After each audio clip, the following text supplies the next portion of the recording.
Hello, and welcome to this week's episode of Star Trek Picard Review, and we are talking about Broken Pieces, and it's going to be an interesting one because there's a lot to talk about in this episode due to the fact that they tell a lot about it. I'm talking really fast, I know, but there's a lot to talk about. I'm excited, and I am joined by Southhound and Shepard here today.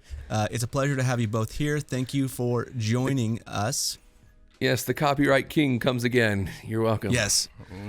Whenever Phil does a video, he gets copyright struck. And when I do a video, I don't. But I also edited that one, so I'm going to have to go through and redo some stuff on it. But I'm also fighting it because technically it's a review. So, and we're talking positive. So usually they'll be like, oh, you're talking positive. I was talking stuff. positive. Get over yourself, BBC. But anyway. You said good things about Capaldi. I mean... Right? I'm like, you said something decent about Capaldi. I think they would let that go. What more do you want from me, for crying out loud? I mean, I can only shower so much praise. Right? So this week's episode, I definitely hate it less than last week's episode. Really? This is another... Oh, yeah. No, I hate it less. Because it answers questions, finally. Not giving good answers. I should say... how do you say that? It answers elements of questions while at the same time revealing more questions, which is typical kind of current day storytelling. It wants to tell you a little bit, but not all of it.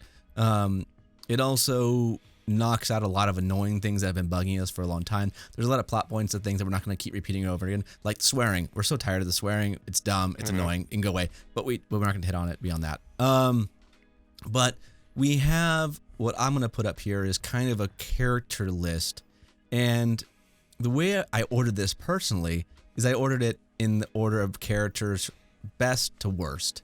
And there might be a few here and there you guys might change the order, but how would you guys feel in that order pretty much of this episode? No. Where's my sexy Romulan? Where's your sexy Romulan? If Jean-Luc Picard is being put on there first with least offensive or annoying in this episode, then I disagree. That's fine, because you have a personal bug on that last one, but we do have a clip for that. Talk about it. That's fair. Yes. Colonel Jat Vache, Colonel Jean Valjean's, the female Romulan who's running the show. Where is her? I don't see her name on here. Oh, I think she is. I did miss her. No, she's Lieutenant Rizzo. I think That's Rizzo. Yeah, that's Rizzo. Narissa Rizzo. Oh, is that Rizzo? Yeah. Okay, yes. I just call her. Yeah. I call her Dominatrix Romulan. No, yeah, Dominatrix that's Elf. fair. Dominatrix Elf. That's a good point. I actually think she's. I mean, her character's been rather consistent, if not completely tone, just flat. One note. But, yeah. Right. Speaking of that, I have a clip. I have a slide down which I'll skip through later. But we'll get to it. We'll start with this. We'll start with this first slide because actually there's a lot to it. So I got slides here, and while you're doing that, how about I'll go through my top 3 favorites and my top 3 hates, and then be done with it, so we don't have to worry about arguing. Because this episode I couldn't have cared less about, to be perfectly honest with you. That's fine. Go ahead. Go ahead and do yours. My 3 favorite things: Romeo and Julieta cigars. I mean, they're not actually my personal favorite. I'm a Padron fan and the silence stuff like that, but they're not. They're good cigars. Apparently, that's probably the only one they know. But when I saw the box come out, I was like, "Aw," that made me smile. I was kind of hoping though on the box it'd have like some alien side thing. I wish they'd a little extra something to it. A little extra, but yes, I agree with you. That's funny. With Romulan tobacco, right? Great with Romulan ale. Klingon tobacco. Vulcan. Yeah, Klingons would have the tobacco. They would have some good tobacco. Yeah.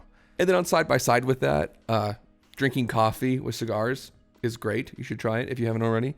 I have tried that. It's delicious. In Indianapolis, really there's a cigar bar / sushi place. I feel a theme coming on here, Philip. That your moments aren't so much plot wise, but more lifestyle choices. Lifestyle choices. I like it. Number 2, I don't think they did it well in this episode because it was turned into a stupid sidebar mystery. But again, I think that the whole Rios emergency holograms thing could have been very clever. And in this episode, they kind of showed how it could have been clever if extended over a long term instead of just shoving it in your face as if it was some type of 1990s sitcom. I think that was something that could have been good. So I actually put it on a good side, that dynamic. That would have been clever if the writers... It's funny, they took this great idea and then they compressed it into a 20-second goofy sitcom when that could have been something that was long-term that built the character up. Cool. We'll get to that. We'll get to that later. Because that was on that one. That was my number one of my one and only good thing that I liked of this episode. So that was I mean, that being said, I did like when all of them did the little the bonk their head at the same time. I thought that was hysterical. All of them that was that was funny. That was a great levity. It was good. Agreed. And then my third favorite thing of the show, again, they did it poorly, but if they had brought this dynamic in earlier, the 7 of 9 situation of, do I have to reassimilate myself? See, it was so haphazardly done in this episode. It was like, okay, I don't want to, but I'll do it anyway. And then disconnect. I was like, oh, no big deal.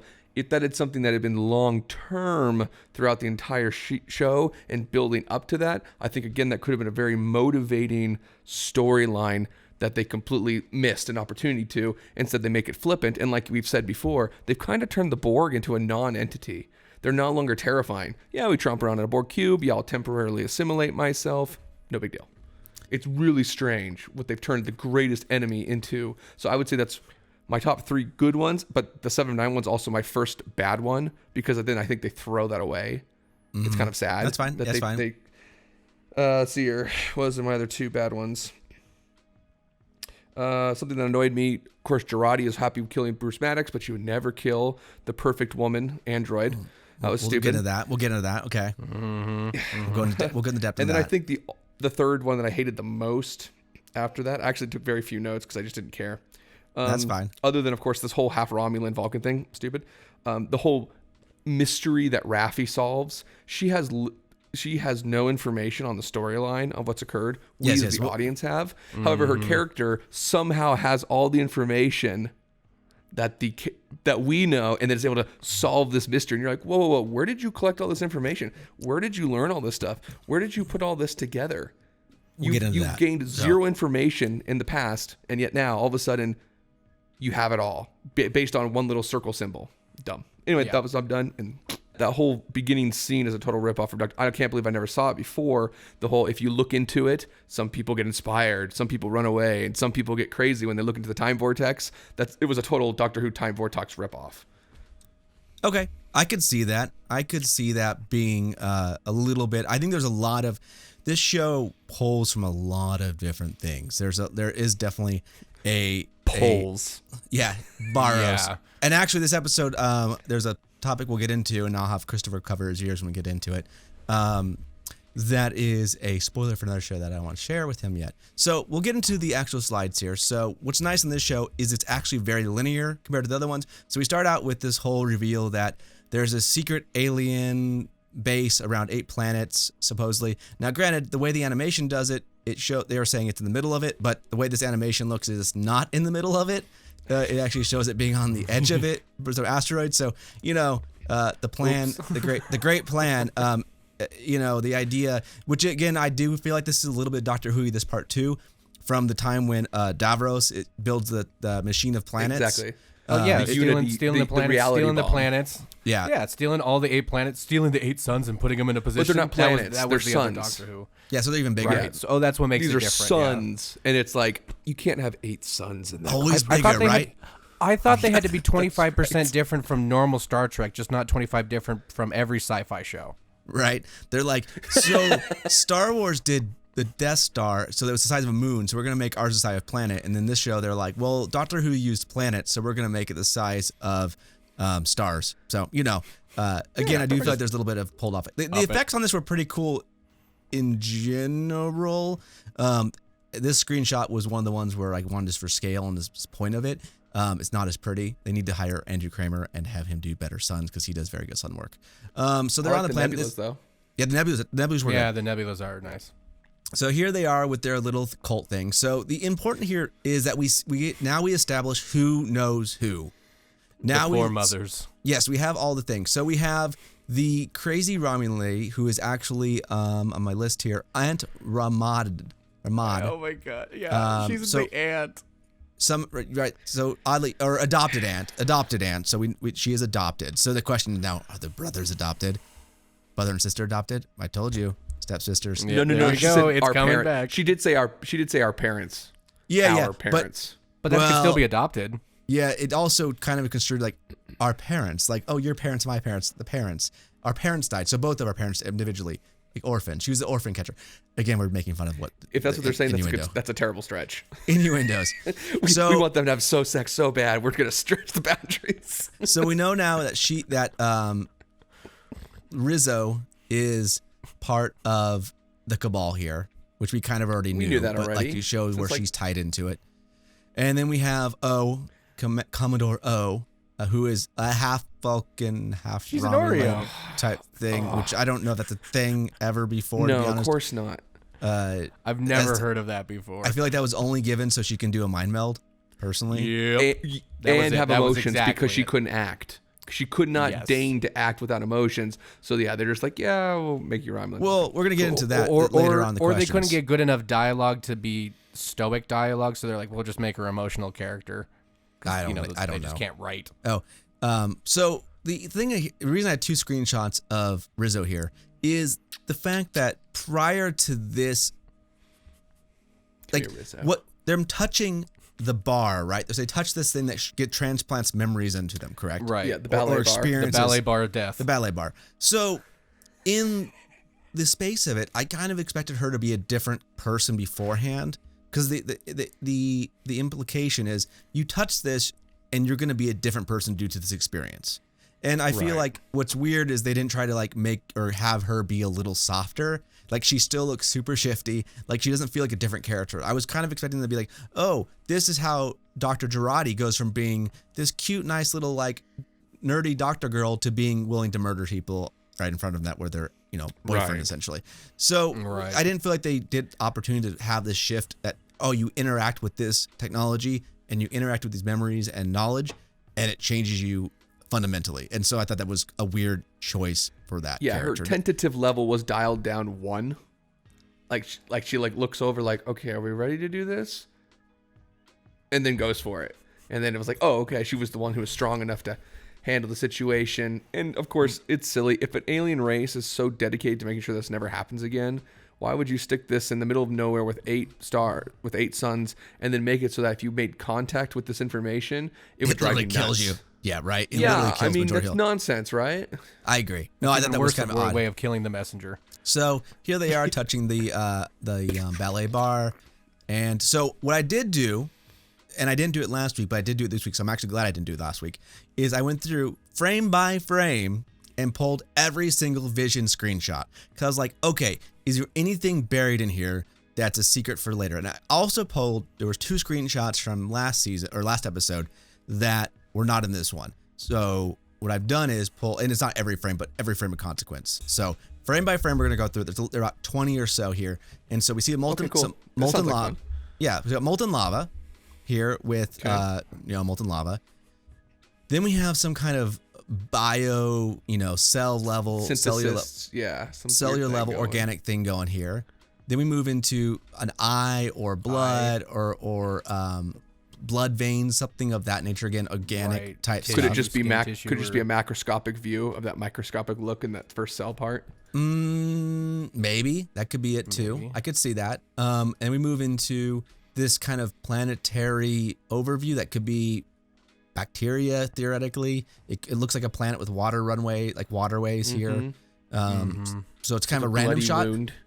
It is kind of a random shot here in the rest of them and compared to them. Then we move on to, let's see, I don't want this to go too fast. There we go. We have a baby in an embryo. Considering how similar the races are, it could be really any of the major races that we know. Again, humanoid, which is going to tie to a question later on. So put a pin in that because we'll talk about something about that later. Then we have this kind of weird, either it is a parasitic thing. This could be this one to me was interesting because it's either symbolism or actual meaningless. Yeah, meaningless. Well, any of these could be meaningless. Just for weird because like, whoa, what's going on? So but it could be a symbolic of like parasiticness, or it could be like a plant, or it could be like a warning. There's it has a lot of layers, but I thought this was an interesting image. I'm like, okay, this could be interesting. Yeah, like I said, parasitically. Like assimilating, maybe. So this image was interesting. So we have another shot of like a robotic thing. So they're trying to symbolize. Yeah. Now the reason I question is what's happening next here is we go from this image, which is supposed to be something that's from 200,000 years prior, to it fading into this image, which then becomes Lieutenant Commander Data. Right. So how, if this is supposed to be a past vision, why is it showing them something that won't be created for 200,000 years? So my concern is either it has no meaning and it's just symbolic, or it's designed to tie into a longer lineage of Data, and they're going to do some rewrite on Data's backstory, which I think is a terrible, terrible idea. Could it just be that there's... I was going to say, could it be that they're just synonymating that this is what happened then, and now look how far you've come, and you're almost in the same spot? I mean, I don't want to give these guys too much intellectual credit that they don't deserve. I don't think that's what the way it is, you say it is makes it too, you know what I mean? Yeah, well, again, you might give it too much credence. I'm trying to use what I see. So I mean, Joel's clever, right? So these guys aren't. So, Joel, as Fox is adding, like, are they going to, I mean, we're looking for the negative. They're going to retcon this. But on the other hand, that would be a far more intellectual ascending to the platform of what they're trying to express than just my numbskull way of looking at the way they would. Like, this is what it was. And then now look how far you become, and you put skin on it, and you're this close to reaching the threshold. Right. Well, I mean, you could say in the space of what it was, if you were, like I said, if things weren't going on the trend of destructive of canon, they could say, oh, Dr. Soon discovered some ancient device that gave him insight on how to create Data. Again, there's little things like that would be, those kind of expansions of lore can be really interesting. The problem is the quality of the writing around an extension of lore. Bad, yeah. So moving on, we have the rotting Cortana thing. Oh, totally. I didn't even notice rotting. As a little side note, since there's a few ripoffs on this too. Hurt? I'm sorry. Wait, is it Hurt? 9 Inch Nails? No, it's just that What? I don't know for anyone who's actually played the Fallout games. I do find it funny that they really look like the synths from Fallout. They do. You're really right. Like, they call them synths right. as well, which I kind of find funny because I'm like, there's, it's like maybe the only other time I really actually hear synths was Fallout. It's kind of something I came to just this moment, but little side note again. But they do really look like the synths from Fallout. It's true. Was that image a fox being eaten alive by like larvae, like or a something? dead fox or something? Yeah, something like that. It looks like a. Are they watching your like a dead videos? coyote Are they Right, trying to like, tell we you hate something? No, what I thought was interesting because that reminds me. Do you guys ever seen if you want to see something, it's a very creepy video, but the 9 Inch Nails music video for the song "Hurt" is the one that Johnny Cash does a cover of, and that has a lot of like slow or time lapse and has a lot of a lot of long takes of animals rotting in that video. So that's reminding me of that. So then there's this screenshot. Creepy. It is. It's creepy. The song, the original 9 Inch Nails version is a very creepy song compared to the Johnny Cash version. Johnny Cash Redux. Yeah, I agree with you. So then there's this randomly green portal thing, which does remind me of Borg. Yes, which is interesting because the later Borg transwarp conduit, which I have a screenshot of later, is like a blue. Is a blue, which is weird. It was like a. So then we move into this like futuristic city with this kind of cloud orange thing coming here. We have the obviously Bespin, we have sure. we have the light, the eye of Sauron. In the tower there, looking over for there in the one. Emerald City. Yeah. The Emerald City, that's what I was going to say. The Eye of Sauron. These guys in the just Emerald steal City. everything. They're just thieves all around. Boop. So, and then we go to this tower thing, which I don't know where this comes. Maybe it's the same city. It's oddly clear. So, it's one of those things where I'm like, I don't think I've seen this before in the show. So I feel like, it's supposed to be a vision. So, but it was just kind of an odd, one-off thing. So I'm assuming it a ladder? Is it an array? What is it even? Like, since I'm assuming my guess was array. Yeah, I'm assuming we'll actually see this because this looks like they physically built this. So I have a feeling we will actually see this at some point in the show. They better get their $8 million out of it. Then we have this planet that appears to be sucked into that green transwarp type comet. The animation of it's only 2 or 3 frames here, but it actually appears this looks like it's being sucked into it, or it's or the circle moving is towards it, or engulfing it. So it's going into it. Either it's coming around it. Space direction is relative in space, so it's like it's going into it. Is it going this way or is it going this way? Same thing. Something's happening. Then we go into this shot, which we've seen other versions of it before, with a planet being destroyed because we love planets destroying. Then we have a surface level shot, which the only difference is in the there's the Hilton. Jurati's. It is like the Hilton. Yeah, that's the Reno Hilton there. In Reno, Nevada. The Jurati has the vision, which has a little extension of this. I had 2 extra frames from that. So we have this planet blowing up. I want to see that. Then we have the full planetary destruction here, and then which caused Star Killer base. A majority of them to commit suicide. I just had this for to show that a bunch of them killed themselves very gruesomely. I get what they're trying to push on you, but this whole what you see is going to break your brain, and they instantaneously want to pull disruptors and kill themselves or bash I need to get it out of my mind so fast, and they start bashing their heads with rocks or peeling away their face. It's like, yeah, I would say that the area in other sci-fi, because in this one they've shown us images, right, like very specific images. In other versions of sci-fi, and I would say Star Trek in general, they would also throw some level of noise in there, like. Mm-hmm. It wouldn't be a real image. It'd be something like weird shapes and patterns and to make it vague and to make it ambiguous. So much like light passing you on a person, almost like very granted, this is a very good effect, but the Doctor Strange movie when she throws him into the the void. One of my favorite scenes. Beautifully visual effect scene. And so you almost feel like something that kind of level. Granted, I get there's budgets and that was probably a $2 million scene. But that kind of feel to it would be something that's more you could be like, okay, what they just experienced made them mad versus what I feel like they're showing them is just images. You're like, wow, those images really scared you. So anyway, continue on though, because I don't want to go linger too long on this stuff. There's a lot. Mm-hmm. We have a lot at the end of the episode here to talk about. So we go in here and we see the another shot of the planet. So this is from the previous episode. So kind of a different planet, it looks like, with multiple nukes, or I should say nukes, but some kind of antimatter or something exploding on it. And then we have another shot of that similar city or same city, looks like the same city, being wiped off the planet. So probably like a city level view of that same city we're seeing it blowed up. And okay, so that was the end of that little run. So that's so far from what I could see, going frame by frame, that is every shot of the destruction of everything. This is the hell that they keep bringing up. This is the hell.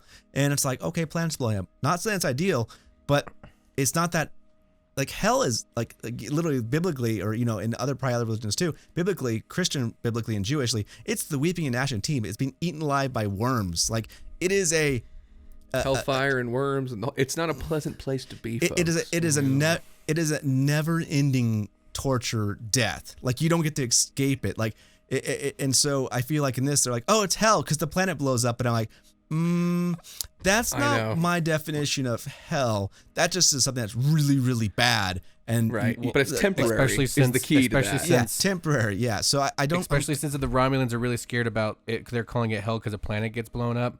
What did they just call their planet being blown up? Right. So Hell 2.0 apparently. I do interesting. So moving on. Well, see, that's my thing. Okay, maybe this is me being too clever. But this is why I think it's still about the Borg and assimilation, because there may be destruction, but when you're assimilated, you're in a living hell. That's the only thing that I can. And I get it. I admit that's too clever, but that's why I'm still thinking they're going that route, because, like you said, blowing something up, it sucks for a moment and then you're dead. It's temporary. But if you're assimilated and consumed by the mechanical synthetic structure, well, then you've lost your individuality, and it's you would be a Borg. You could be a Borg for hundreds of years too. So the next scene is a short one. It kind of ties in a thing where she's talking to her aunt character, revealing that she was adopted. And also, like I said, again, they're trying to, like, interesting enough. I feel it in the show. She should have known she was adopted from the Ridges. Well, interesting enough, I did notice that. But I feel like they're trying to soften these characters up. It's interesting. So they've built these characters up as bad guys, and I feel like they're trying to soften them up now and be like... They're hidden motivations. Right? They're misunderstood. Yeah, and I'm feeling that. So moving on, though... Well, evil is ambiguous, don't you know? Right. So... Did you catch the important part of that scene? The only important part to that whole entire scenario? It was the power of Ramda's insanity that broke the cube. Oh, yes, it's true. Yep. Yep. Which what a bunch of horse crap. Then does imply that that this race wasn't. That actually one scene does have some extending consequences in the story, so we'll see where the story goes. Because if if the Borg had a tie-in to that ancient race, they would have known what was happening. You know, because we're saying that the Borg might have some tie-ins to this somehow. And if they would know that Ramda knew about this stuff. Yes, and it means that no race that they've ever assimilated has any knowledge of this either throughout history. So again, their beacon does not do a very good job if only a couple hundred people know about this thing of don't do this. This is bad because things. Yeah, exactly. You're like stupid. Good, 10 people know. And okay, so moving on though, because like I said, there's a lot later on that we'll dwell into this main topic. I thought it was odd how apparently fast the Cybermen. Emotions break them. Yes. And insanity will break them. Lovely. Are you done, Philip? Yeah, you good? For now. Continue. Goodness gracious. So here we have the. I thought it was odd how fast he hugged Seven like a small child. I mean, it was so pathetic. I get him are you wanting a grown to hug man or Seven. Are you a child? Oh, well, I got him like, do you want to hug Seven because you're like, wow, you're really pretty. Hi, Jerry Ryan. Hello. But Joel. Fox, Hound. It's platonic. It's just platonic. Like Yes. and Ray's kiss. It's platonic. Yes. So I thought it was, I appreciated Jerry Ryan's character, being like, okay, sure, hug time. Yeah, I think that was SJW stuff. A woman comes and saves the man, and he like kowtows and is like, "Oh, thank you so much." And the Romans came in there, instead of shooting him, they had him hand to hand. Yeah, I still like the sword. The flashbang, and then you come at him hand to hand. It should have been flashbang. Pew pew. The sword thing, like they should have got rid of the sword so long ago. The sword thing, having a sword as a backup weapon would be fine. But the fact ceremonial, even ceremonial. My people carry this because this is the in honor of old tradition. But anything. The fact that his only weapon is a sword, it continuously the story is writing around it versus it being reality. Why couldn't he have picked up? Why hasn't he picked up another person's blaster at this point, or phaser? Why have they disruptor? transported him? They know we know later on that they can transport you out of there, really no problem, because we know that we watched her do that. Rizzo gets saved, so why the F have they not freaking transport him out? I don't know. Or transport something in, like stun grenades and actual stun grenades. Like they have stun grenades in Star Trek. He's like those are canon. No. Okay. So then we have the scene moving on, which actually which threw me off pacing wise this part, because it felt like they went from the last episode to this episode, and all of a sudden they're on the ship and Captain's reaction is, and it was like, wait, does no one know what's like? It just felt jarring. This scene was, from an editing standpoint, jarring to me, and his reaction, especially because was the audio weird. dubs down. They dulled down the audio too. For a second, I thought my computer was broken. I'm like, oh crap! I didn't catch that, but happens. I just know that it had a weird feel to me, and the reactions were, and this whole scene's reaction again. The reason Raffi is so low on my characters list is because this scene. Again, she goes from like, she's crazy. She is nuts. She gets on there and she's like, we have a traitor on board, so we're gonna shoot the girl you just brought on board. We've been trying to get this entire time, and you're like, well, we had the traitor issue. That's a legitimate issue, and you guys handle it terribly coming up here. So I still don't understand why you handle it. But why is your first reaction to pull phasers out? Like, again, and no explanation. Like I said, she doesn't ever try to rationalize her reaction. It's just straight like, let's shoot you, and you're like, whoa, Picard. We have a important problem. We need to discuss this, and they don't do that. Now, they kind of do that moving on to the next frame here, when they all go down and have the conversation that should have happened last episode. Oh, I know. And also this scene is painful too, because they're literally saying, yeah, the tracking stuff, she poisoned herself, that disabled the tracking stuff. Yeah, she turned me off.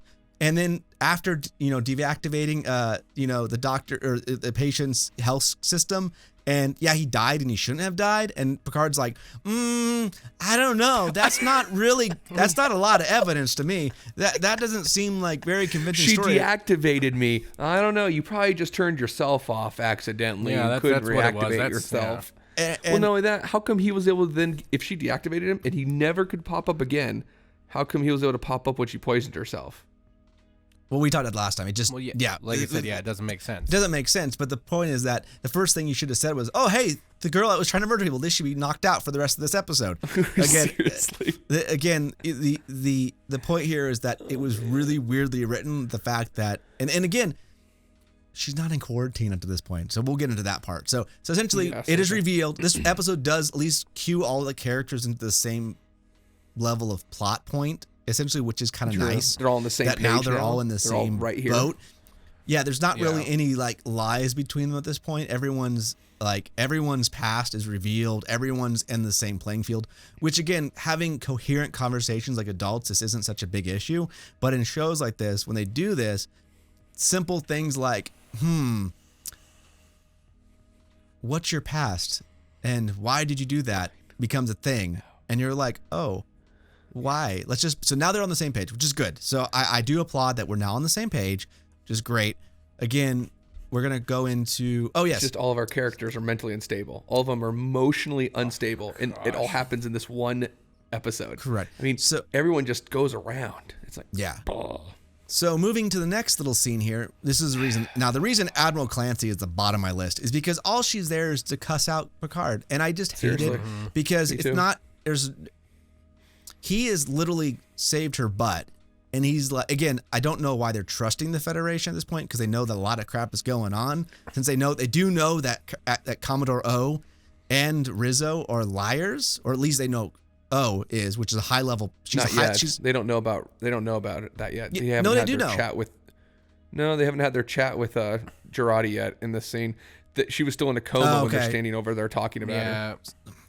Still, well, no, but they knew that she talked to no defense. But I think they knew that she had met with him with Commodore. No, they don't know that yet. They just think she's Tal Shiar. The whole situation in Med Bay was she's Tal Shiar. There was a Tal Shiar ship behind us, and she had a Tal Shiar tracking stuff, so we know she's working with the Tal Shiar. Okay, well, that's what they said that entire scene. Okay, I literally just watched it 20 minutes ago. So. No, that's fine. That's fine. Painfully. So we have them essentially. Picard's like, hey. So now that I've revealed that what's happening is happening, can you send me some ships? And she's like, okay. And no, because they have to have the fight so she can curse. No, she says, okay, fuck you. That'll be all. And you're like, was that necessary? No, my goodness. She is a disrespectful. Should have let one of us beep you, Philip. Yeah, it's fine. All right, so sorry. I mean, I wanted to make the impact. That's it's literally she said. She goes, "Hey you, Admiral Picard, f you." I'll send you. I've been wanting to say this for a bit. It's like f you. No, you actually said that 2 weeks ago. Thanks, but right. I'm glad you got that off your chest. Painful.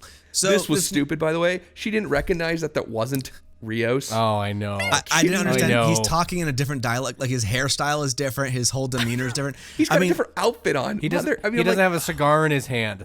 I didn't understand how she didn't know either. Like, it's not like they all look identical. I was just like, wait, what? I knew that from like 2 seconds. I was like, why is she talking to them? Like, I was confused for half a second because I was like, why is she talking to him like he's the normal, like the captain? And then she's like, oh, you're not. And I was like, too much snake vaping. Too much snake vaping. Which she's not allowed to have anymore. So anyway. So then we go to the cube, which I think actually, again, Jerry Ryan did do a great job here, I think. The Minority Report cube? Yeah.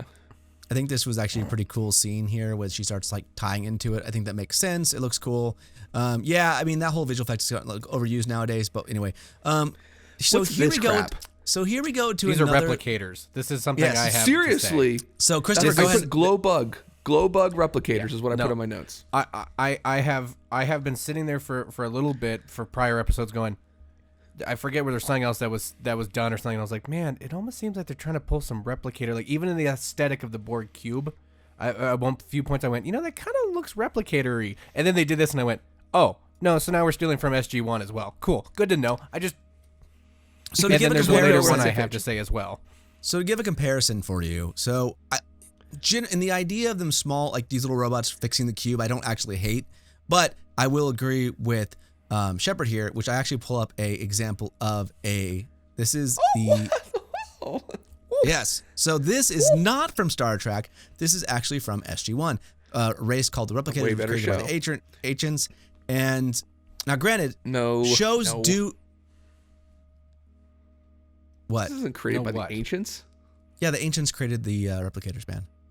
No. There's 2 sets of replicators. This is the Milky Way replicator ship. This is not the Pegasus. But the Milky Way replicators, which I think still the person still found some of the ancient things from the Pegasus. That was created by a completely different race. They built the little android girl who then built. All right, well, we're not talking about SG-1. Yeah. So anyway, we can go a long time on SG-1 because it's something we like. And so here's an example. Though. So this is their ship, and obviously some of their stuff, design languages and shows do borrow from each other. So I don't have a problem with that. The problem is when a show borrows from the show that borrowed from it, it does feel like you're like, wait a second, this pulled 10% of it, and then you pulled a lot from it too. So here is what the bugs from SG-1 look like, which obviously have. If you look at them, do have a lot of similarities. It's the movement pattern too. Paint them green. It's actually the movement pattern. Good. Yeah, it's that bug. The flopping of the wings and the way they move. It's identical. I know you don't. I know you just have screenshots, but for those listening, if you watch how that thing moves and then watch how they're like moving around, skeetering around on the cube, it's identical. It does a lot. It definitely did make me feel like that. So there's the kind of a screenshot of them doing work on the cube. So obviously, I'll become more involved. Then we have this scene with Soji and Picard, and this scene I had a lot of problems with. And the main reason is, the number one reason for me why this scene I had a problem with it was they're discussing Data and what he was. And so I believe this dialogue was written just for the end part where she says, yes, Data loved you. And yeah, exactly. We were talking about it beforehand. And the reality is, she asks, "Oh, did you love Picard? Did you love Data to Picard?" And Picard's like, "Yes." And then she's like, "Oh, did Data love you?" And I'm like, hard yes. Like he viewed Picard as a father. He died for you. He died for you. I have no doubts that Data loved Picard on whatever level that he could. He loved Picard. Like there was probably 2 people I would say Data loved. 3. Geordi, Picard, and his cat. Those 3 things he truly loved, I believe, in the world of like I said, whatever you want to define love as is, like I said, again, if you want to go like agape Greek, which a unchangeable, there's no what's the right, how do I put that one, right, Philip? You know the Greek one. Agape though. Well, it's agapeo. It's an unconditional love. It's an unconditional love, which can be positive or negative in the ancient Greek. Well, agape became the noun, which was a coined term that actually didn't exist in the Greek. Okay, so an unconditional love is how I would consider like he viewed Picard in that way. So the fact that Picard's like, I don't know. And then when he's giving the answers like, oh, how would you view Data viewed you? And the answer in that was simple, a friend. Like, yeah. But instead he's like, epic. Yeah. My deeds, the things I did, what I worked for, my towers of gold that I built the Federation upon. And I'm okay.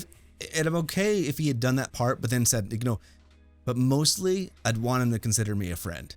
Like again, you can have those elements, but they don't allow them to finish on the part that actually mattered, which is, yes, he was my friend. Yes, I loved him. He loved me back. I was his friend. Like, yes, that's a reality. And so that's why that scene to me, the wrap up when she's like, he did love you. Because they're trying to tie in that she has secret knowledge based on the Data, and like she's tying into it now, which I obviously we but have still a problem randomly with that. It only ties in when she gets like she's like she's like the world's worst query system, where you literally have to have the exact word and phrase and syntax for it to figure out what you're saying.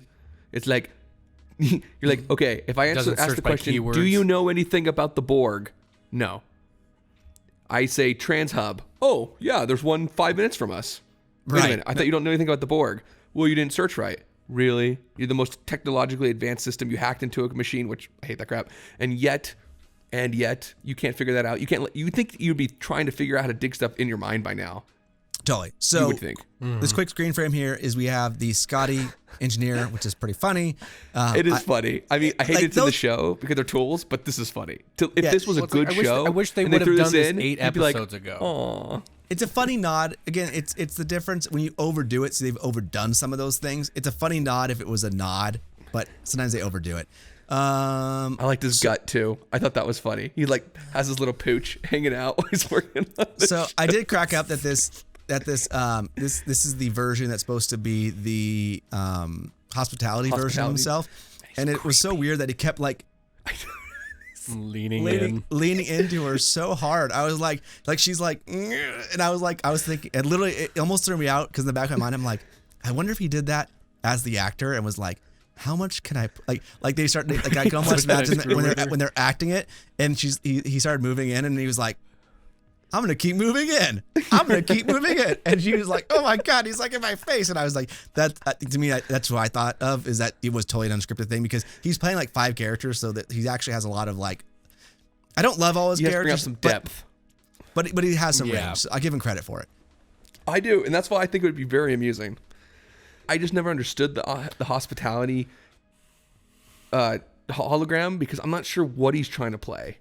I mean, some of the other ones are obvious. The Irish one, the drunk Mexican who fights, of course now the Scottish engineer, all this stuff. I can't understand who the hospitality guy is, because I agree with you. This whole like getting close and personal, and it's almost like slightly effeminate, but then also like completely socially inept or like that was the intimate. first time. It's weird. That was the first time I felt he ever invaded somebody's space. I think that was just for the comedy gag. I think he's supposed to, because in the earlier ones he was always very thoughtful. So I think he's supposed to be like the thoughtful side. Like that's his maybe old Federation style. No. That's the psychology guy. There's the psychology EMH I thought too. No, I think they're the same ones. They don't have a psychology one. I don't think there's a psychology. Isn't the doctor one the more thoughtful one? Because in the scene where all 9 of them are together or whatever, he seems to be the more 6. There's only 5 of them. Well, anyway, we'll see a screenshot. I guess we'll find out. Get to the scene and we can find out. Yeah, so we have this part where we start to reveal why he acts so weird, because at some point he saw Soji, or a girl, look just like Soji on a ship that they dealt with before he left the Federation and his captain died. I'm not going to go too deep into it because it's kind of irrelevant, but essentially it's he has poorly done too. It's a past with it. Again, another emotionally scarred character. Moving on. No. 7 decides that she's going to tie into the cube and try to stave off all the Romulans who are trying to kill him, which is fine. So here is our psychology scene here. So let's see. We have 1, 2, 3, 4, 5. You're right. I only see 5. You're right. You're 5. If you ask me which one to see, that problem, the one thing I will say is they do look so similar in some ways. Well, they're the same actor, but that the navigation and the medical doctor look almost identical. Yeah. They could have done a different. They could have done a different color palette a little bit. Maybe that would have been fun. Like get a little bit easier to tell them apart. More. So this scene is actually pretty funny. Again, it's somewhat out of place, but actually, I know Philip commented on it. It is pretty funny. All 3 of us thought actually that what it is, if it happened on a more regular basis and it was done a little smarter, it would even be better. But it did make me chuckle. It did make me chuckle. It made me chuckle. I enjoyed it. And it gives me appreciation for the actor. It is a shame that he's stuck with all these other crazy people. He's actually clearly someone who actually cares enough to work hard enough to actually try. I think like I said, he's one of the strong. He's one of the standouts for me. You can see he's number 3 on my list. I think he's one of the standouts of the cast. I think, like I said, they brought the 2 his name is Christopher Rios. Cristobal. Yeah, Christopher Rios. Cristobal Rios. Yeah. She calls him. Raffi calls him Chris in this one when she walks in.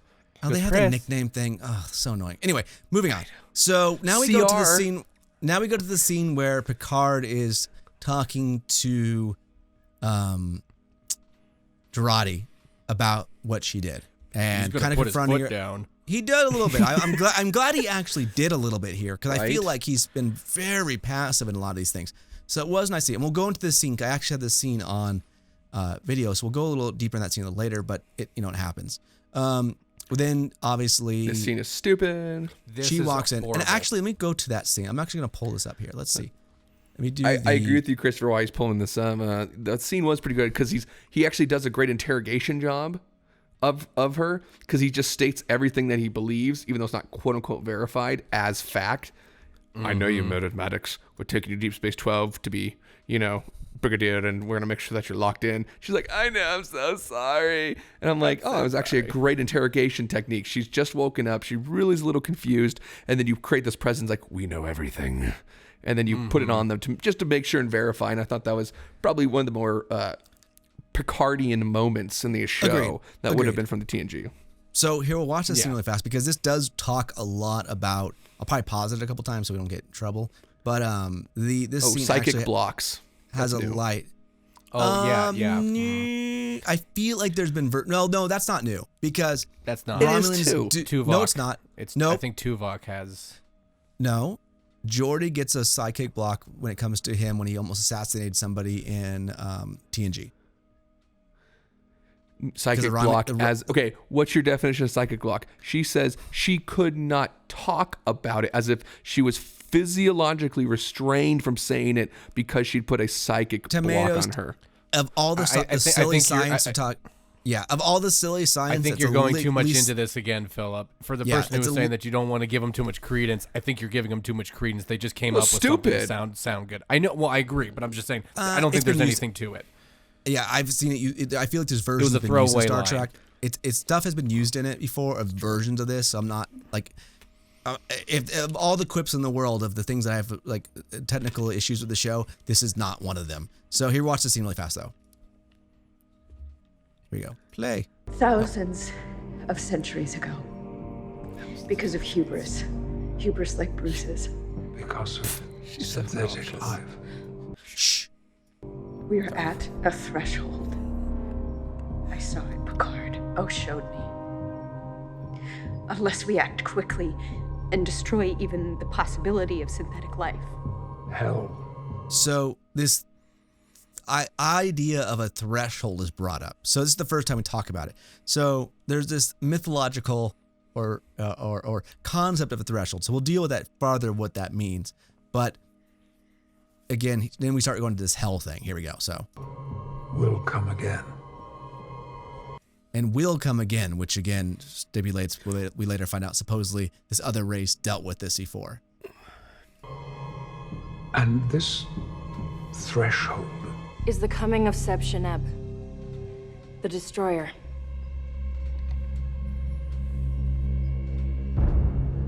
Me.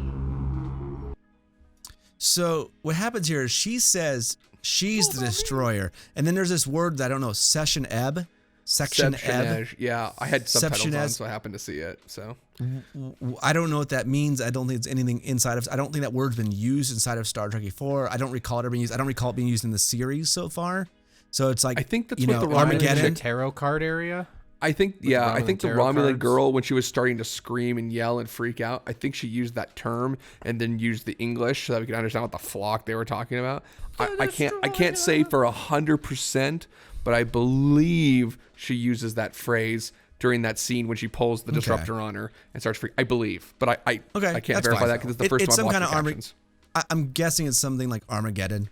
You know, the weird thing is which confuses me later on, which is they say, oh, she's the Destroyer, and I don't know if she's the Destroyer or someone else is the Destroyer, which we'll talk about later. She almost sounds like more like the Herald, like not in the sense that like she's before, but trigger. Like well, the threshold. Like she's the trigger. She's the catalyst. Is she the threshold breaker? Right? There's a difference. Yeah, Are you the one that breaks the threshold, or are you the one that brings the hammer? Are you the hammer? Well, it's funny because that's exactly the way they say it later, and that's exactly what I was thinking. They make it sound like, oh, if you go past this point, some third party is going to come in. Yes, and we'll dig deep. We're going to deep dive in that coming up. So he has the coffee here. They discuss what it is, and then this scene. This scene hurt because she's getting off about this thing, and I don't understand why she's like allowed to roam free right now. I would be fine if she's talking with her because she is the scientist, but the fact that she's like not behind a force field in a brig or like a jury rig brig chained to the table, I do not understand it because she is a clear and present danger. This woman, she admitted she is, and we talked about this before. I'm gonna go. Where's Harrison Ford? Dang it. She not only a threat because what she's done already, right? She's murdered somebody. She's been a threat to the crew through having the stuff in her. She's admitted tracked, yeah. The problem that makes her even the biggest threat to me, and that's why she would never be like free inside the space, is she admits that her mind has been altered and tampered with. So regardless of how you like the character, if you feel like she's guilty, innocent in the space, she is a threat that will slit your throat the moment that your programming goes wrong. And I don't understand why that. I don't care. You can be like, you know what? We trust you now because we believe that you didn't do this because in your soul you're a good person. But the problem is you can't trust her beyond that. I can trust you at the words you're saying. I can like you, but I can't let you roam free because the moment something triggers you right now, you might murder us. You might blow the ship, self-destruct the ship. You're forgetting one important thing when you say that. and this is why she could be roaming around the ship. She fell in love with the Mary Sue of the show, the great destroyer, the greatest woman ever told. And so now, because she said, I can never destroy you, she's all better now. You don't have to worry about her. Well, she'll never do that it. brings that's a big problem for that's a big problem. Do you for me drink? Too, 'cause like you said, Oh my God! Of all the things to ask, She's like, when you're thirsty? Oh my God, it's amazing. I mean, Dream would have been more interesting. She doesn't you sit there with a dream? scanner. She's not scanning or like doing the thousands of things that doctors or scientists would be like. Oh, she's like, wait, you drink and eat? Oh my God, I'm. She's like literally like. I can't even say it. I'm not I have say a it, big. but, like, I what? got the reverse side of it though. What makes it worse for me is obviously this is crap because, like you said, anyone who just went through that, like how she can flip flop, and everyone's fine with it. Like you said, Joel, maybe okay, everyone goes, oh, okay, forgive and forget. Soji had all this. Like Soji, the last episode was given Picard how much hell because she didn't trust him. And then she meets Soji's the a terrible girl, character. and then she meets the girl, then she meets the scientist who she just finds out killed Bruce Maddox and wanted to destroy her, and just said a minute ago, you know, if we let this continue, we're gonna die. But yet when she still meets him, then it's like, oh, I couldn't kill you, and Soji then is totally fine with her. Yeah, She's a woman. Do we just have a problem with trusting men? Yeah, like do we just have a problem with trusting men? Is that what this is? Because that's what it is. I don't think it's even that smart. I just think it's dumb. Again, so No, I think it is. I think it is that pointed. It's dumb. Personally, dumb. I think it is it's just- exactly that pointed. Okay, well, I just think it's dumb. Every single woman trusts every other woman in here, but every single man has to pretty much prove it, or is always berated, or like untrustworthy. So Gosh okay. darn it, Jerry, you look so good. You with green eyes. I thought this scene was pretty. I thought this scene was pretty cool with her tapping into the ship, becoming like a baby queen. I thought was interesting. I hope this isn't going anywhere down the road. queen. That permanent effects of it. Christopher brought up a great thing, which is it's weird that the cube could just open up and allowing everything to suck out. Yeah, an it's odd stupid. design feature. Borg cubes are not the Allspark from Transformers. But Seriously, I will- they don't I will- just change Doors. forms and open up. They're like, oh Well- look, we just opened up an entire corner of the cube. Well, and I will say one thing that is relevant, which is Borg don't die in the vacuum of space. Nope, we've Right. seen that. But First Contact literally has them on the outside of the ship, walking on the hall, with Playing no problem. around. So this isn't really like this is a short-term strategy, and so if this isn't allowed to be like, oh, hey guys, I was actually expecting. I thought it would have been hilarious if they started grabbing arms. Seriously. I actually would have respected that. little Borg streamers. like the cat, like they're like, you know, like the ants when they start building bridges. I actually kind of exactly. expected that, and I feel like if they don't do that anyway, it's a mistake because in again the world of Star Trek, the Borg is not affected by vacuum of space. So then we have this scene here with them all doing the breakdown. So we actually have the scene on video, so we'll watch that. And we both laughed, me and Christopher, because of the park benches in the ship, which is hilarious. Because we're like, why is there park benches in the ship? I know, it's so stupid. And it's like, you guys, at least try to hide the stuff that's obviously a park I bench, know. like every gymnasium thing has. So. Oh yeah, so I'm gonna go back to that scene here on the video. I actually think the connecting up of 7 of 9 looked childish with the two tubules dropping down. It was so like, it was like snaky and it didn't have, okay, go back to First Contact when the tubes are coming in. They look real. They look something tangible and they actually, their motions look When they normal. actually connect This was to like, something like a also? bad Doctor Who. Yeah, this was like a bad Doctor Who. It was like, Well, because like pretty much it's like they put the holograph, like there was that holographic image on like the back of her spine, and it was almost more like it was connecting to that image instead of really yeah, I mean, like inserting into her. Like I said, it just wasn't as, like you said, from First Contact having an the actual Borg have physical gone connection Bluetooth. and plugging in. yeah, the Borg have Exactly. learned Bluetooth when they assimilated some Yeah. humans. Oh, again, they got Bluetooth now. I so. gotcha. Yeah, and like I said, all the contradictions, they're minimal to me. So Steve here we Jobs. have a big, this is the big exposition scene. Here we go. So we have all the main characters in a spot together discussing what's happening in the story. And so this is where my questions start to kind of go, and a summary, and then we'll have the part where Christopher has to take his earbuds out. So here we go. And I'll, 300,000 years ago, somebody drags 8 suns together. which makes them The Asgard can't even do that. an exceptionally powerful race if they can move suns around. I don't think any. Yet they're just getting to synthetic life. They just got to synthetic life, but yet they could drag suns around. The only race that would put in similar terms that we know could do this would be the Q, to be honest. Like the Q, I think, was the only race who could move stars around. Obviously, their power is beyond, like their power level when it comes to this is beyond, like moving things around. Like it's not even it's not even a challenge for them. But in the sense of we're talking way beyond Federation technology and pretty much beyond. The only race that I could say that might have something similar would be the ones that have the time travel. The on this planet, the one where Kirk goes to. The sentient ring. Dome. Yeah, no, the portal to for Door to Tomorrow, World of Tomorrow, something like that. And it ends up sending them back to like 1939 or something. Yeah, kill Hitler. That would be that might be the only race because we don't know enough about that race. But that'd be probably the only race, or the Iconians maybe would be the only. Because they have a similar technology. Would be the only two races I know in Star Trek, and they're not that old. They were like 10. They were they maybe were that old. But anyway, they're the only two races I'd be like, They hang a planet in the middle, and on this planet, what they didn't do. A warning. The Romulans call it the admonition.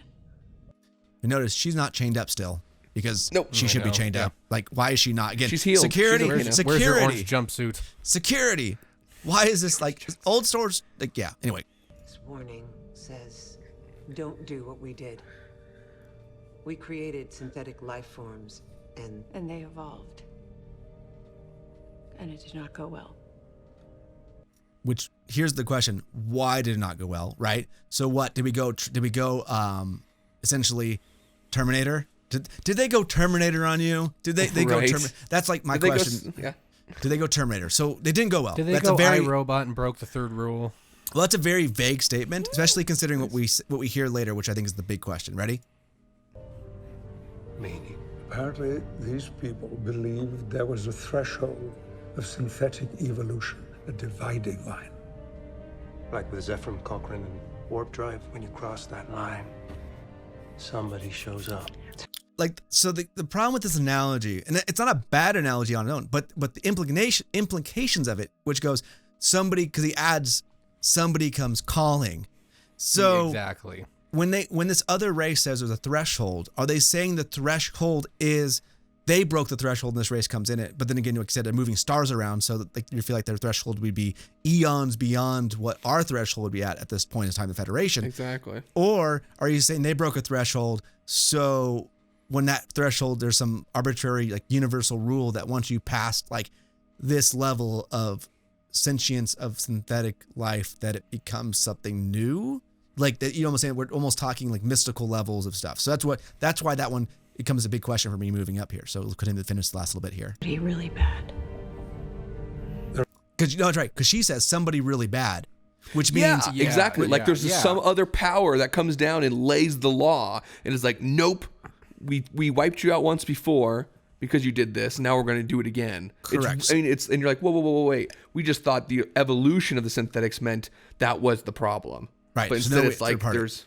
So ready? Hold on. We'll finish this up and we'll get to that. It seems took this admonition very seriously. They created a group, the Zhat Vash, dedicated to finding and terminating all synthetic life. So imagine, 30, 40 years ago, Dr. Noonan Sung starts turning out synthetic life that's equal to human beings, superior in some ways. Okay, that's true, right? The Romulans send in... It wasn't really churning them out. So they send in this mole, right? So we know that's all. Dude, again, security is one of my topics coming up here. Security. The Federation's security is such garbage. It really is. Like they didn't have a single telepath in their stuff to going, yeah, this girl's a mole and she wants to wipe things out and literally start giant wars and destroy the Federation. Oh my God, you guys' security sucks. Get it better. A half Romulan Vulcan named... No. Hiring Betazoids would be stupid. I mean, why would you ever want someone who can read most aliens' minds to be security and check over people? That'd be ridiculous. Right? That would be profiling. She burrows into Starfleet, rises through the ranks, and becomes head. That's very convenient, by the way. Right. One person How quickly is able she to rise became. through the ranks. Right. One person. Timeline again. One person.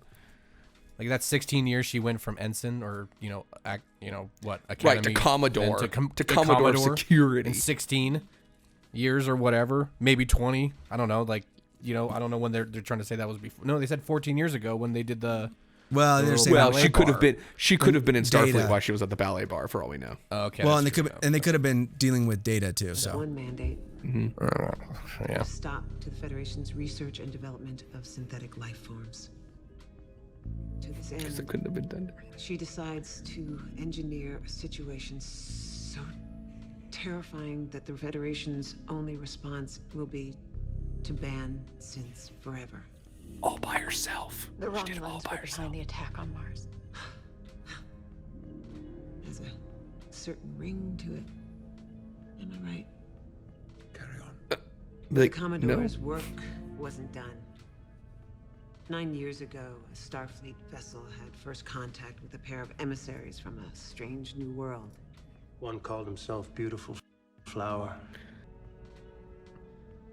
How do I know that? The same way I know you like to dip French fries in peppermint ice cream. So they're all clones of each other, some level of Jana likes and And dislikes. this flower came from the world that Bruce Maddox fled to when he left Earth after the ban, bound and determined to carry out his work. And the Shat Vash have been searching for this world ever since. Okay, so Yeah, no Gosh, crap. I wish we could have known more about what Bruce Maddox thought, except for, oh wait, the girl we still have at the flippin' table killed him. It's like I mean that's like the biggest FU at this point, because they try to say like, well man, there's information we could have used from him, and then Yeah, they all so should have she looked over at Agnes and said thanks. yeah, so they run off. She runs off and she hacks the ship in 5 minutes supposedly, even though it's literally she walks over It's there like in 2 2 seconds. 5 seconds. She's 2 seconds. She walks over there. Actually, I want to see here on the, yeah, like 2 seconds on the I want to see what the next clip is really fast. What is this one? Well, while you're looking, Oh, yeah, yeah, no, I agree. And also, the- this kind of partially explains why she was young in her little memory. Because, like I said, they must be there. I would think that they're he's just recultivating androids that may or may not have worked and failed, and then keeps repopulating them with the memories of the same ones. It kind of loosely. So she hacks the ship and starts heading the way. They confront her. He takes back over control. She convinces him to He sings do a it. lullaby. Picard is unable to use modern fairness, tech that's smart. okay, boomer. And then Okay, Boomer, right? they got to the cube. I'm just going to wrap this last little bit because we can get about this in the Yeah, questions. that's good. Rizzo is attacked by the Borg on the ship because Seven take over. She's able to get transported off here. The weird thing here is the Romulan ships look really weird. I don't understand their design because it's like a really thin wing thing, which is They like look for paper. That's strange. aerodynamically for space, but space wise, those are really weak structures. Doesn't make sense. Then they're in this I like weird the scene. I think it's actually kind of cool. yes, It looks and visual effect wise, it's kind of cool.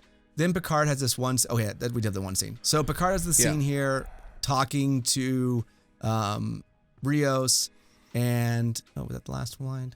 Hold on. He's No. like, what if they do kill everything? What if? And he's and like, don't worry about it. I'm gonna We go have to optimism. Woo! I'm gonna go to that scene Oh. here. So Christopher That'll brought save a us. point here that's interesting. So ready? I'm gonna pull this down really fast. We'll just watch it really fast. Oop! Why is it not showing here? Hold on. Here we go. Hey, baby. Oh, why is it audio? Son of a gun. He's like, are you going to assimilate me now? Which is kind of funny. She's like, maybe. Would you shut up so the thing could be said? The whole point of what Critter wanted to say here is you're over The whole talking. point of like you talked right where the point I want to comment on. Shush. Oh, I heard it. So Annika still work to do, since Philip wants to keep talking over it. So they put him out of her, and she goes back to being herself. The thing Christopher wanted to say was, he's like, oh, is it that Hearst is saying talking in third person because she's simulated, or is it an innuendo to future things where the Borg have plans for her and what she's doing? The Yes, Borg. I took it as the latter. I'm making a possible premonition that the Borgs are somehow going to be more of a savior type for something that's going on here. I almost wanted they're going to be more of the heroes. Yeah, in that's some his theory. sense. Terrible. Yeah. So, But think this about little, it. So this little scene here, we're gonna go into this scene really fast because, like I said, we're running really long. So thank you for joining. Keep us. Hey, here we go. We're gonna go into this part here and this scene.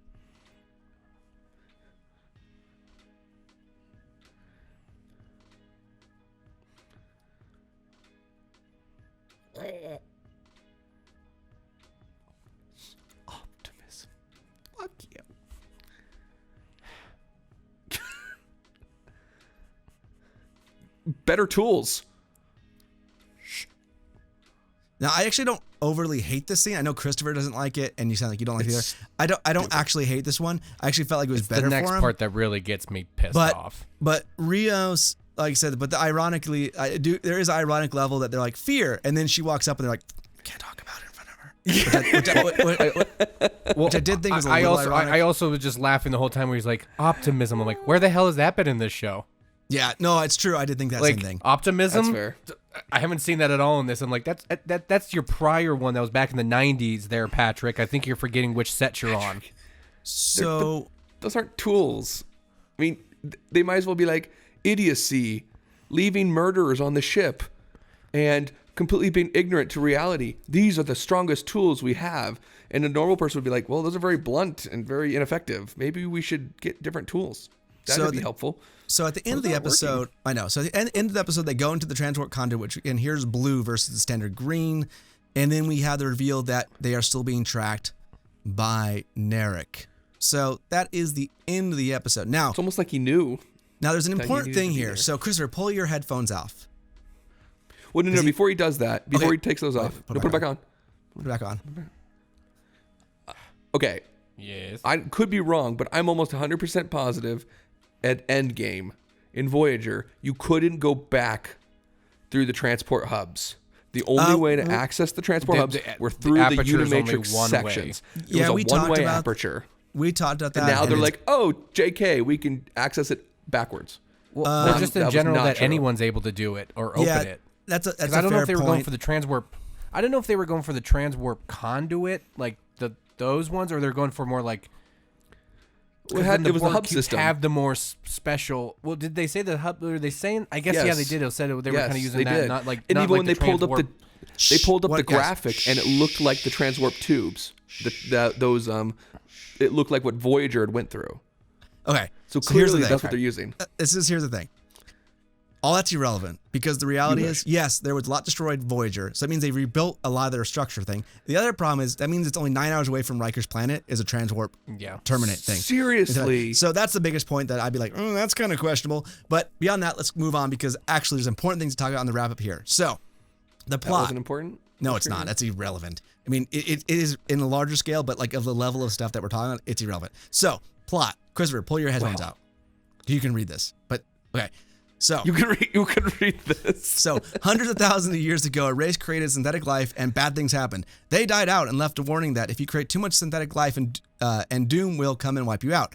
I have questions. Okay, the reason is because this is the plot line of a show called Gurren Lagann. All right, so I'll tell you what happened in that show, and let's see how it compares. Ready, Philip?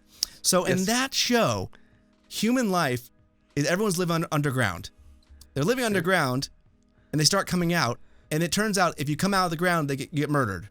So it turns out that a king of the planet is essentially murdering anybody that comes out of the ground because if the human population goes above 1 million people, a third-party race will destroy the human race completely. So the deal was, if you don't go above 1 million people on Earth, you will not be wiped out. Does that sound kind of familiar? And there's more details to it. Well, like I said, when we both were looking at when we heard the. Yeah, it sounds identical because when we heard at that dinner table, when they're like, if this happens, there's always someone paying attention. All of a sudden, they brought this third party thing in. You're like, whoa. Yes. And that's the way it looked like to me. So, yeah, it's a basic complete ripoff of what you just said. So, what I have questions here is. Either that or Mass Effect. Yeah. So, I have a question. So, I have a couple questions. Was this old race number the one Q? is what I thought. Is this old race the Q? Because they're saying, now, granted, that ties into a little bit in the next one. So, is this related to the ancient humanoid seeding? So I don't know if you guys are familiar with that. In the Next Generation, there was a couple, either 1 or 2 episodes that talked about the reason, it explained why all the races in the Milky Way galaxy that we've encountered so far are similar.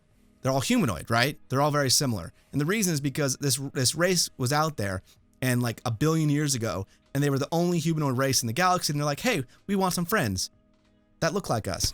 And so they literally just seeded planets out there, and there's probably more details. I don't remember that episode. Yeah, they seeded planets, and that's why in Star Trek, all the races in the Milky Way galaxy look the same, or similar enough, because they're actually bipedal form, humanoid form. A lot of them are seeded from the same original race billions of years ago. So my question is this tie in a little bit to this, of this ancient humanoid seeing? Is this the race that got wiped out? Are they not the race? Is another race between the races? I don't know.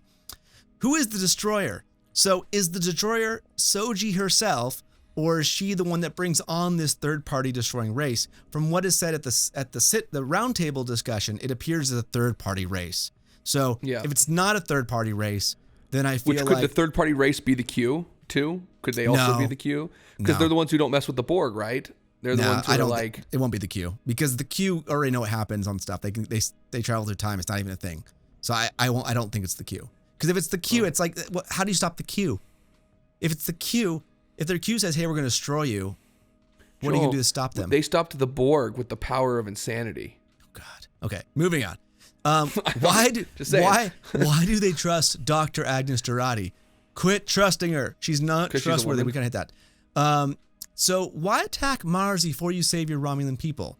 Now, because she is half Romulan. So yeah, again, there seems to be ways that you could have still accomplished your goal. Did they get a control of the Borg cube before or after? I think it was before, to be honest. It was before, remember? Because it was the 6,300 and something days that there was no assimilation or something dumb. So here's my thought. Here's my thought if maybe they want to say something. Like you said, you heard him before in prior stuff at Commander O, or them saying that, the Romulans didn't have really anything android or synthetic. What if the Zhat Vash's thought was, once that Borg cube showed up and the Romulans then were wanting to explore that in a very extreme way, they said, this is a worst possible case, so we're going to let you guys blow up with it. I mean, that sounds really stretching it, but it's like if they felt their society was then going to become more about wanting to look into it. 6 of one, half dozen of another, maybe. Who knows? I don't know at this point on that one. So, again, it's a level of questions on it, which is, again, what is this third-party race?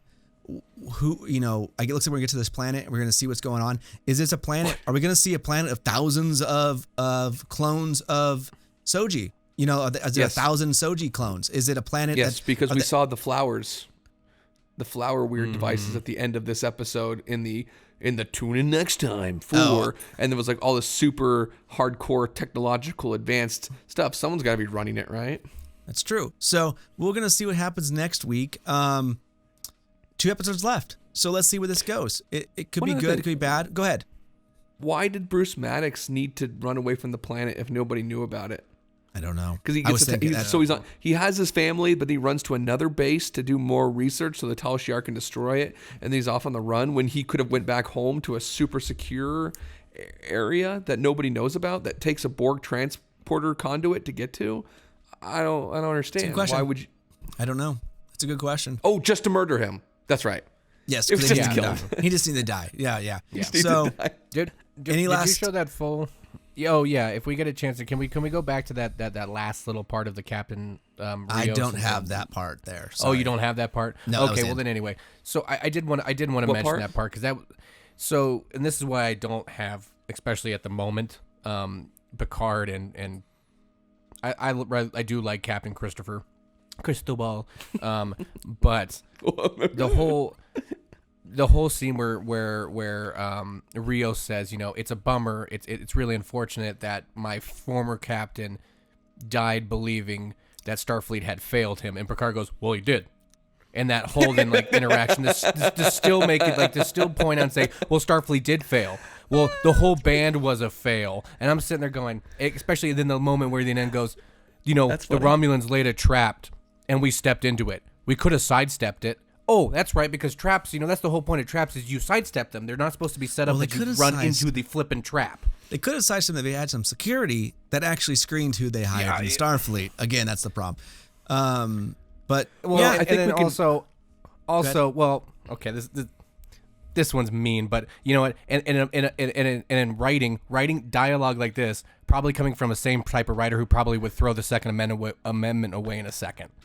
Man, oh yeah, it was a complete betrayal to throw away synthetics and da-da-da-da-da. But this real guy who writes it probably be like, Second Amendment guns, get the hell out of here. Like, probably true. F you people. Well, I would say the best way to sum up this episode is how Emmett put it.